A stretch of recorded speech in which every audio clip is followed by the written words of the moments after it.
100 aastat tagasi on jalgpalli üheks probleemiks alkohol. Ainuüksi 1921. aastast on tuua 3 ilmekat näidet, kuidas see vägijook mõjutab nii mängu tulemust kui ka inimsaatusi. Eesti-Soome maavõistlusel Tallinnas protesteerivad soomlased meie planeeritud kohtuniku Karl Akeli vastu ja pakuvad kaasa tulnud Bengt Sjöströmi.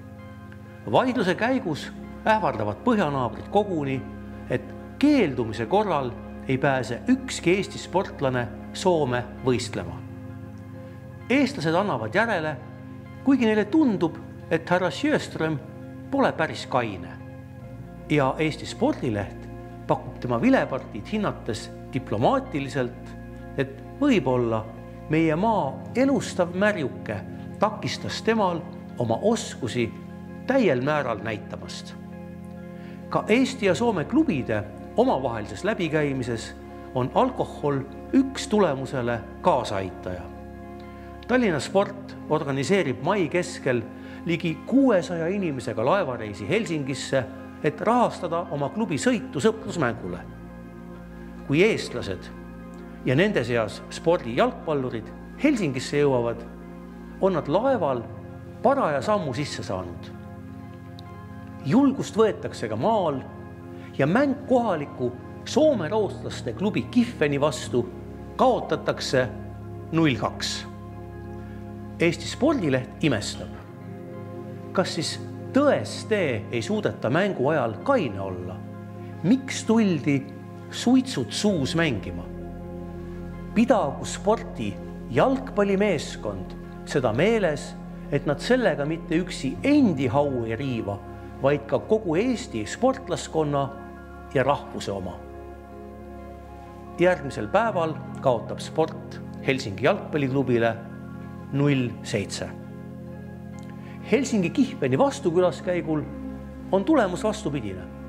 Sport võidab 2-0. Peegelpilti pakub muugi. Eesti Spordileht kirjutab. Siiski ei tohi selle tõttu arvata, nagu oleks soomlased nõrgad olnud. Kuid reisiväsimus ja veel mingisugune saladusline asi ei jätnud oma mõju mängijate peale avaldamata, sest mõni mees aina tuikus mängu väljal. Kõik lood ei tundu ka tagantjärgi humoorikad. Kui Eesti koondis peab oma kõigi aegade teise, kuid kodupinnal esimese kohtumise, peab väravas seisma avamänguski osalenud Rudolf Paal. Kuid mees on Päevalehe kirjalduse järgi liiga palju hoogu sisse võtnud ning väikselt vindine. Ta jäetakse kõrvale.